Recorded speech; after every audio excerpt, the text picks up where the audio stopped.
নমস্কার বন্ধুরা, সোনার কিচেন ঘরে তোমাদেরকে স্বাগত জানাই। তো আজ আমি তোমাদেরকে খুবই মজাদার একটা রেসিপি বানিয়ে দেখাবো। তো এই রেসিপির ভিডিওটি পুরো দেখার অনুরোধ রইল। আর রেসিপিটি যদি ভালো লাগে কমেন্ট করো, লাইক শেয়ার সাবস্ক্রাইব করে আমার পাশে থেকো। যারা এখনও পর্যন্ত আমার চ্যানেলটিকে সাবস্ক্রাইব করেছো তাদেরকে অসংখ্য ধন্যবাদ। যারা এখনও আমার চ্যানেলটিকে সাবস্ক্রাইব করোনি, অনুরোধ রইল আমার চ্যানেলটিকে সাবস্ক্রাইব করে আমার পাশে থাকার জন্য। যারা আমার ফেসবুক পেজ থেকে দেখছো তাদের কাছে অনুরোধ রইল ফেসবুক পেজটা একটা লাইক দিয়ে একটু ফলো করে দেওয়ার জন্য। তো রেসিপিটি বানানোর জন্য এখানে দেখো গ্যাসের মধ্যে আমি একটা কড়াই বসিয়ে দিয়েছি। এবার ওই কড়াইয়ের মধ্যে আমি একটু গুড় দিয়ে দিলাম। আমি এখানে আখের গুড় নিয়েছি, তো এই আখের গুড়টা আমি দিয়ে দিলাম। দিয়ে এবারে দেখো আমি এই বাটিটা ধুয়ে অল্প পরিমাণে একটু আমি জল দিয়ে গুড়টাকে আমি মেল্ট করে নেব। গুড়টাকে আমি খুব ভালো করে মেল্ট করে নেব।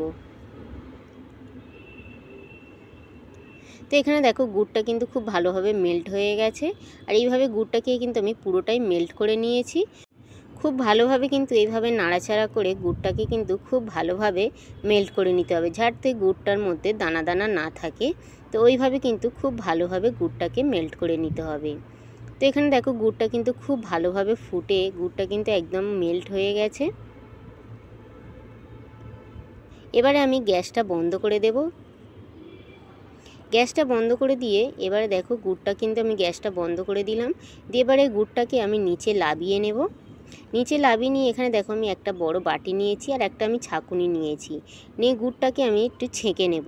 গুড়ের মধ্যে কিন্তু অনেকটা পরিমাণে ময়লা থাকে, যার জন্য আমি এইভাবে গুড়টাকে ছেঁকে নেব। যে কোনো বানানোর সময় কিংবা নাড়ু বানানোর সময় এইভাবে যদি মেল্ট করে গুড়টাকে ছেঁকে নেওয়া যায় তাহলে কিন্তু গুড়ের মধ্যে যে ময়লাটা থাকে ময়লাটা কিন্তু বেরিয়ে যায়। তো এখানে দেখো আমি গুড়টাকে ছেঁকে নিয়েছি। পুরো গুড়টাকে আমি এইভাবে ছেঁকে নিয়েছি। আর কতটা পরিমাণে ময়লা বেরিয়েছে আমি তোমাদেরকে দেখাচ্ছি। তো এখানে দেখো গুড়টা থেকে কতটা পরিমাণে ময়লা বেরিয়েছে। এবারে এই ময়লাটাকে আমি ফেলে দেব। দিয়ে আবারও আমি কড়াইটা গ্যাসের মধ্যে বসিয়ে দিলাম। দিয়ে আমি যে গুড়টাকে ছেঁকে নিলাম ওই গুড়টা এবার আমি কড়াইয়ের মধ্যে দিয়ে দিলাম। গুড়টা কড়াইয়ের মধ্যে দিয়ে আমি আবারও গুড়টা খুব ভালো করে ফুটিয়ে নেব। এইভাবে খুন্তি দিয়ে নাড়াচাড়া করে গুড়টাকে আমি কিন্তু খুব ভালোভাবে ফুটিয়ে নেব।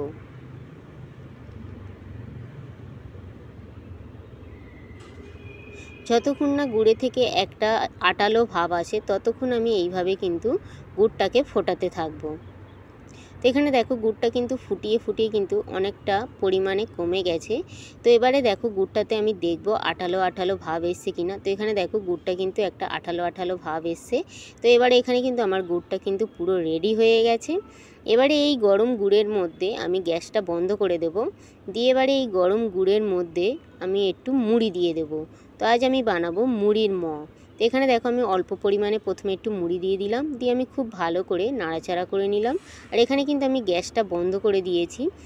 গ্যাসটা বন্ধ করে দিয়ে কিন্তু গরম গুড়ের মধ্যে এইভাবে মুড়িটা মাখিয়ে নিতে হবে। তো এইভাবে দেখো আরও একটু আমি মুড়ি দিয়ে দিলাম। দিয়ে এইভাবে কিন্তু একটু করে মুড়ি দিয়ে খুব ভালো করে গুড়ের সঙ্গে মুড়িটা মাখিয়ে নিতে হবে। তো এখানে দেখো গ্যাস থেকে আমি নিচে লাভিয়ে নিয়েছি। নিয়ে আমি খুব ভালো করে গুড়টাকে এইভাবে মাখিয়ে নিলাম মুড়ির সঙ্গে। এইভাবে কিন্তু গুড়টা মুড়ির সঙ্গে মাখিয়ে নিয়ে গরম কিন্তু এই মুড়িটা বানিয়ে নিতে হবে। তো এখানে দেখো আমি একটু ঘি নিয়েছি। ওই ঘিটা আমি হাতের মধ্যে খুব ভালো করে লাগিয়ে নেব। খুব ভালো করে লাগিয়ে নিয়ে এবারে দেখো আমি একটু করে মুড়ি নিয়ে এইভাবে কিন্তু আমি হাত দিয়ে হালকা করে চেপে এইভাবে মুড়ির মটা আমি তৈরি করে নেব। তো এখানে দেখো একটা কিন্তু মুড়ির রেডি হয়ে গেছে। এখানে দেখো আরও একটু আমি নিয়ে নিলাম। নিয়ে হালকাভাবে কিন্তু হাত দিয়ে এইভাবে চেপে মুড়ির মটা রেডি করে নেব। তো এখানে দেখো আমার পুরো মুড়ির মটা পরিবেশন করার জন্য রেডি। আর কত সুন্দর দেখো দেখতে লাগছে। আর খেতেও কিন্তু দুর্দান্ত হয়েছিল। তোমরা চাইলে কিন্তু আমার মতন করে এভাবে কিন্তু বাড়িতেও মুড়ির বানিয়ে নিতে পারো। তো এখানে দেখো কত সুন্দরভাবে হয়ে গেছে মুড়ির গুলো। আর খুবই সহজভাবে হয়েছে। তো একবার হলেও তোমরাও কিন্তু আমার মতন করে মুড়ির বানিয়ে দেখতে পারো। আশা করি ছোট থেকে বড় সবার কিন্তু ভীষণ ভালো লাগবে।